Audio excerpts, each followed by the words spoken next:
Mavini. Karam. Vai hana jya va. Karam. Ako shayino sa yanenze aragusa. Ko numva induru hayi umuntu. Cyari ahantu hanyeze uzumye kadukane dutatu. Ako sha mufashe nahita mukuramo iyo kota jewe. Hano ko nacekezo gihari se wayiga gute? Mama ngera siyigira va byo kunzanira ibiri. Ubwo bwambo bwawe kandi ndaza kuzabukuramo.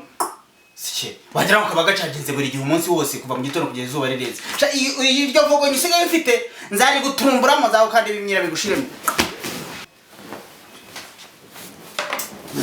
Nasubundi kare kose.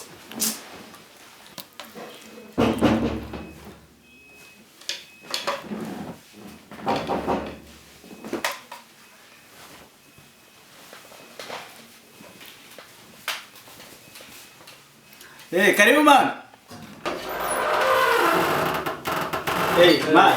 What's up? Sema. Vite sana. Amakuru. Mwana ngicara kabisa. Umeze ute? Cyane. Umeze neza? Ntabwo ejo naje kureba mu petit arambwira ngo ntacyo man ejo ntabwo nahiriwe. ntabwo akubwiye Wapi? Sasa nta kuntu wagenza ko imeze nabi. Ibiki se man. Wowe uyobewe ko yari umunsi w'umuganda bakinga saa 2. Nasi umuganda wabereye. Man bafunze nuzo umwana atari yamara guhaha. Umuganda sabereye. Man umuganda wabereye mu karere ka Bujyepfo mu ntara y'Amajyaruguru. Rwanda uharuje kwendiki. Benje kureba ni warangije ngo leta mbitwara. Utwara ibiki? Tukama hasi. Cyava hasi. Ni ndashaka kuba cyakira uri mati nyimukora ibiki. Turimo turagana na kadogo. Uko isafuriya nishiramo ibiryo. Kashe usigaye ufite ibigambo muri iyi minsi. Urumva ngendaza no kuza kugupfura rekaze kwerekesha.